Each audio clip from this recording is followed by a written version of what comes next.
कहानी की शुरुआत में बताया जाता है कि चेस्टर्स मिल नाम का एक शहर पहले आम शहरों की तरह ही था, लेकिन फिर वहाँ कुछ ऐसी भयानक डरावनी घटनाएं घटने लगी जिससे पूरा का पूरा शहर नर्क से भी बदतर बन गया। लेकिन आखिर वहाँ ऐसी कौन सी खतरनाक घटनाएं होने लगी, चलिए जानते हैं। तो कहानी की शुरुआत होती है बार्बी नाम के एक लड़के को दिखाते हुए जो एक डेड बॉडी को जंगल में दफना रहा था। बार्बी वहाँ का लोकल निवासी नहीं था और बार्बी के माथे पर लगी चोट को देखकर लग रहा था कि मरने वाले बंदे के साथ उसकी काफी ज्यादा लड़ाई हुई होगी। उस आदमी को दफनाने के बाद बार्बी अपनी कार में शहर से बाहर निकलने लगता है, लेकिन तभी उसका सामना शेरिफ नाम के एक पुलिस ऑफिसर की कार से होता है। उसे देखकर वो थोड़ा डर जाता है, जिससे उसका ध्यान ड्राइविंग से हट जाता है, लेकिन किसी तरह वो पुलिस से बच निकलता है। पर तभी कुछ गायें सड़क के बीचों बीच खड़ी थी। उनको बचाने के लिए बार्बी अपनी कार को एकदम से मोड़ देता है, जिससे वो गायों से भरे खेत में पहुंच जाता है। इससे उसे थोड़ी चोट लग गई थी। कुछ सेकंड्स बाद वहाँ पर जमीन अर्थक्वेक की वजह से जोर जोर से हिलने लगती है कि अचानक आसमान से एक चीज बार्बी के सामने आकर नीचे गिरती है और सब कुछ शांत हो जाता है। बार्बी देखता है कि एक गाय आसमान से गिरने वाली उस चीज से 2 टुकड़ों में कट चुकी थी। वो डरा हुआ उस चीज को छूने लगता है तो उसे पता चलता है कि वो एक इनविजिबल वॉल है जो इतनी शार्प थी कि इसकी वजह से कई घर भी 2 हिस्सों में कट गए थे। तभी वहाँ जॉय नाम का एक लड़का आकर उससे पूछता है कि तुम ठीक हो या नहीं।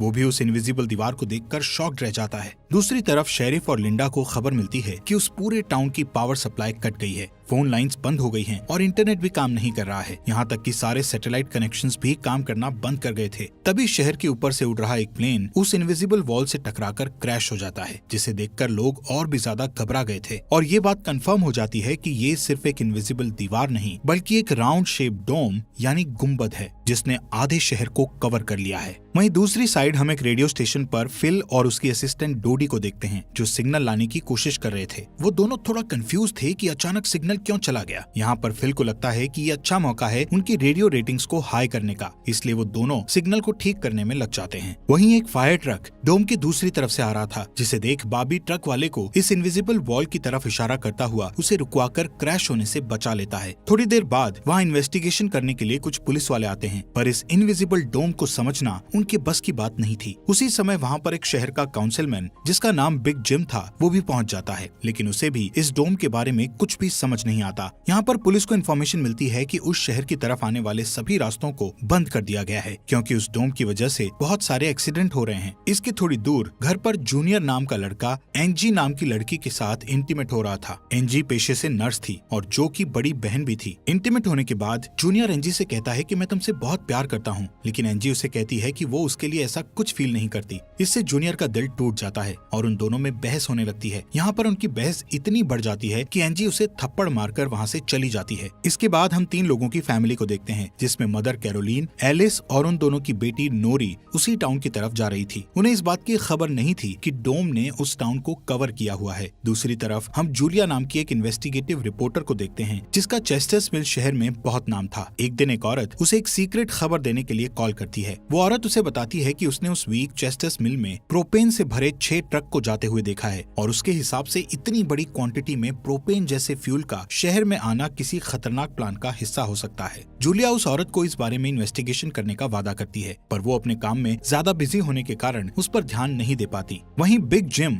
रेडियो स्टेशन जाकर इमरजेंसी की अनाउंसमेंट करता है। कैरोलीन जो एलिस और नॉरी के साथ शहर में आ रही थी ये अनाउंसमेंट सुन लेती है, पर उन्हें लगता है कि ये किसी तरह का एडवर्टीजमेंट है, इसलिए वो इस अनाउंसमेंट पर ध्यान नहीं देती और उनकी कार डोम से टकराते टकराते बचती है क्योंकि उससे पहले दूसरी तरफ से आ रहा एक ट्रक डोम से टकराकर क्रैश हो जाता है, जिसे देखकर वो तुरंत अपनी कार की ब्रेक लगा देती है। इतने बड़े इंसिडेंट को देखकर नॉरी के दौरे पड़ने लगते हैं, जिससे वो बेहोश हो जाती है, लेकिन बेहोश होने से पहले वो किसी पिंक स्टार के बारे में कहती है। अब यहाँ से नॉरी को जल्दी से हॉस्पिटल में ले जाया जाता है, जो कि टाउन में होने वाली घटनाओं से घायल हुए लोगों से भरा पड़ा था। वहीं जूलिया और बार्बी घायल हुए लोगों को हॉस्पिटल ला रहे थे। इसी हॉस्पिटल में जूलिया का हस्बैंड भी डॉक्टर था। वो उससे मिलने जाती है, लेकिन उस वक्त उसका हस्बैंड हॉस्पिटल में नहीं था। हॉस्पिटल में जूलिया को पता चलता है कि उसका हस्बैंड संडे को कभी काम नहीं करता था, पर वो जूलिया को हमेशा झूठ बोलता आ रहा था। हॉस्पिटल के बाहर हम बार्बी और एंजी को मिलते हुए देखते हैं। दोनों को साथ देखकर जूनियर के अंदर एक अलग सी जलन पैदा होती है। वहीं अब टाउन के बॉर्डर्स को सैनिकों द्वारा सील कर दिया जाता है।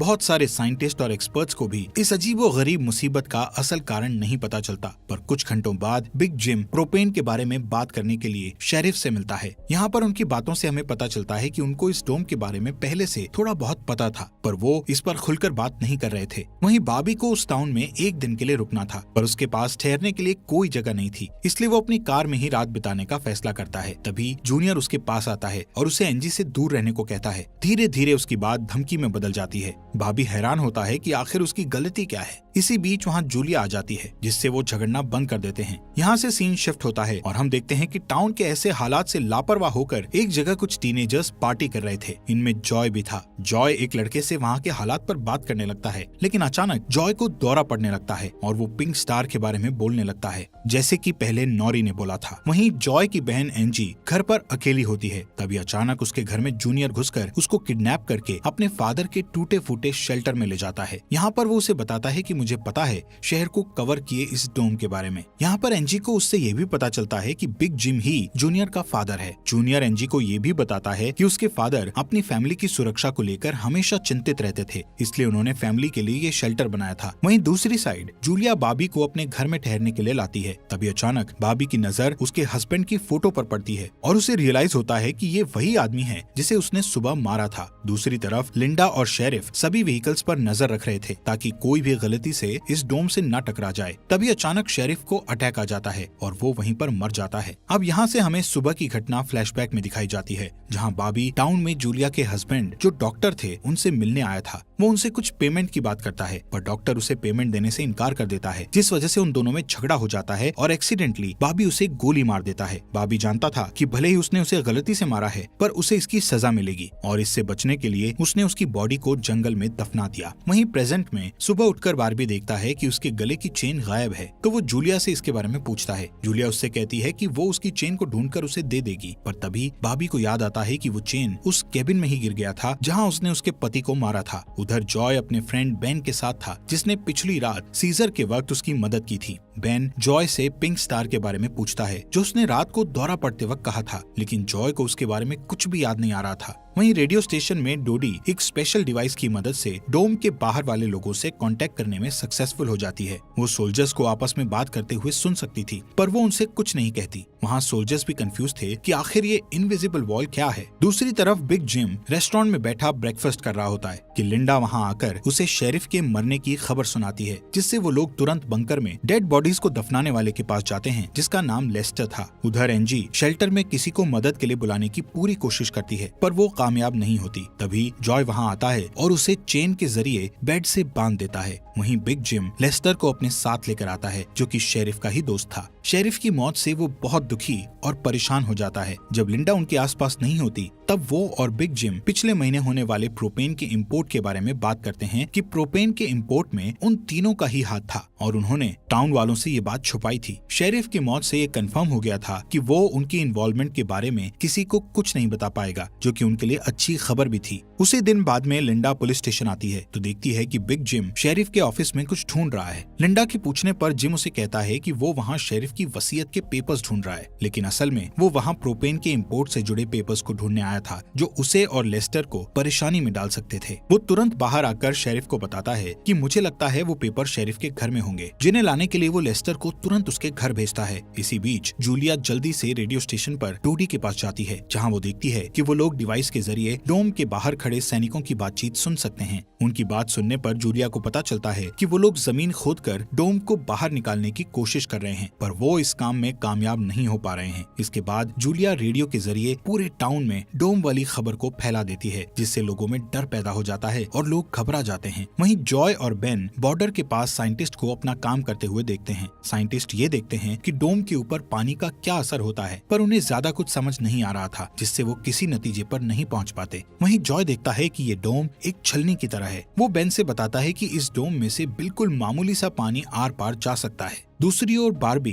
अपनी चेन ढूंढने जूलिया के हस्बैंड डॉक्टर के केबिन में जाता है। वहाँ उसे उसका चेन मिल जाता है, पर तभी जूनियर वहाँ आकर उसे देख लेता है। जूनियर उससे पूछता है कि क्या तुम एंजी के साथ सोए थे। यहाँ पर बार्बी को लगता है कि शायद उसने उसे चेन ढूंढते हुए देख लिया है और इसीलिए वो जूनियर को ऐसे ही वहाँ से जाने नहीं दे सकता था, इसलिए वो जूनियर को बहुत बुरी तरह से पीटने लगता है। वहीं हम देखते हैं कि लेस्टर शेरिफ के घर पहुंचकर प्रोपेन इंपोर्ट के पेपर्स को ढूंढने लगता है। कुछ टाइम बाद उसे वो पेपर्स ड्रॉवर में मिल जाते हैं, तभी वो उन्हें जला देता है। जब वो वहाँ से जाने लगता है तो उसका पैर लगने से पेपर्स की आग घर के पर्दों पर लग जाती है, जिससे आग की लपटें पूरे घर में फैल जाती हैं और पूरा घर जलने लगता है, जिसे देखकर जल्दी ही बहुत सारे लोग जमा हो जाते हैं और आग बुझाने की कोशिश करते हैं, पर फायर ट्रक के बिना आग बुझाना नामुमकिन था। अगर वो लोग घर को जलने देते तो डोम के अंदर का टेम्परेचर बहुत बढ़ जाता, जिससे लोगों की जानें भी जा सकती थी। इसलिए सब मिलकर आग बुझाने में लग जाते हैं। बॉबी लोगों को आग बुझाने में लीड करता है। तभी लिंडा को घर के अंदर से लेस्टर की चीखने की आवाजें सुनाई देती है। वो अंदर जाकर उसे घसीटकर बाहर निकाल लाती है और इलाज के लिए डॉक्टर के पास भेज देती है। यहाँ पर लोगों को आग बुझाने में 1 घंटे के बाद भी कामयाबी नहीं मिलती, उल्टा आग और भड़क जाती है। आखिर में जिम लोडर लेकर आता है और घर को गिरा देता है। तब कहीं जाकर आग शांत होती है। इसके बाद सारे थके हुए लोग इकट्ठा होते हैं। उनमें से पॉल नाम का एक पुलिस वाला फ्रस्ट्रेट होकर कहता है कि हम सभी लोग इस डोम से कभी भी बाहर नहीं निकल पाएंगे, क्योंकि ये डोम आग से जो धुआं निकला है उसे बाहर नहीं निकलने दे रहा। वो कहता है कि हम सभी इस डोम के अंदर ही मरने वाले हैं। इतना कहता हुआ वो हवा में गोली चला देता है, जो कि डोम से टकराकर एक दूसरे पुलिस वाले को लग जाती है और वो तुरंत मर जाता है। यहाँ पर पॉल को अरेस्ट कर लिया जाता है। अंधेरा होने पर जॉय और उसके दोस्त स्केटिंग के लिए जाते हैं। तभी वहाँ पर नोरी जॉय के पास आकर उसे कहती है कि उसे अपना फोन चार्ज करना है। जॉय उसे अपने घर ले जाता है, क्योंकि उसके घर में जनरेटर था, जो कि उस टाउन के गिने चुने घरों में ही था। उधर लिंडा पॉल को जेल लेकर आती है।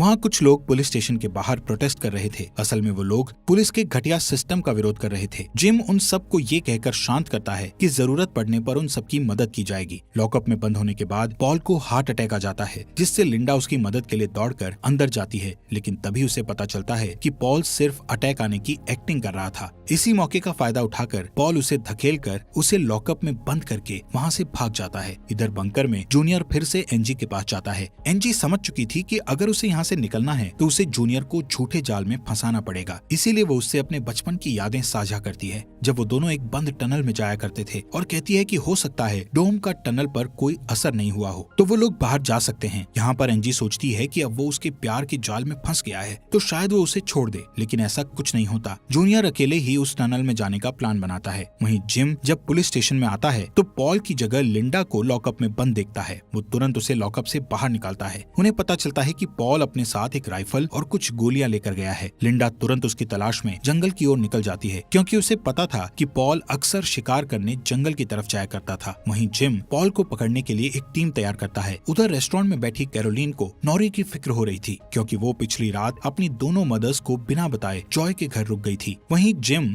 लोगों से पॉल को तलाश करने के लिए उसकी टीम ज्वाइन करने को कहता है। वो बॉबी से भी उनके साथ चलने को कहता है, क्योंकि वो आग बुझाने में अच्छा लीडर साबित हुआ था। इसके बाद वो लोग जंगल में जाने लगते हैं। रास्ते में बार्बी अपनी खूबियां दिखाता हुआ उनसे कहता है कि वो मिलिट्री में भी रह चुका है। वहीं दूसरी ओर जूलिया जूनियर को टनल की तरफ जाते हुए देखती है। वो उसे रोककर पूछती है कि वो बैग पैक करके कहाँ जा रहा है, लेकिन जूनियर बहुत जल्दी में था और वो नर्वस भी था। वो कहता है कि मैं बस यहीं पास में अपने दोस्त से मिलने जा रहा हूँ। इससे जूलिया का शक उस पर और भी बढ़ जाता है और वो उसका पीछा करती हुई टनल तक पहुँच जाती है। उधर जॉय के घर पर जॉय और नॉरी साथ में नाश्ता कर रहे थे। जॉय पहले कभी किसी लड़की के साथ अकेला नहीं रहा था, इसलिए थोड़ा नर्वस फील कर रहा था, जबकि नॉरी कॉन्फिडेंट थी और बातचीत में भी हाजिर जवाब थी। तभी बेन और 2 लड़कियों को अपने साथ लेकर उसके घर आ जाता है, जिन्हें फोन चार्ज करना था। उन्हें इम्प्रेस करने के लिए बेन को जनरेटर यूज करना था, जिसके लिए जॉय बेन को थोड़ी बेदिली से इजाजत दे देता है, क्योंकि उस टाउन में जनरेटर एक बहुत काम की चीज थी और इस तरह उसका मिसयूज करना उसे सही नहीं लग रहा था।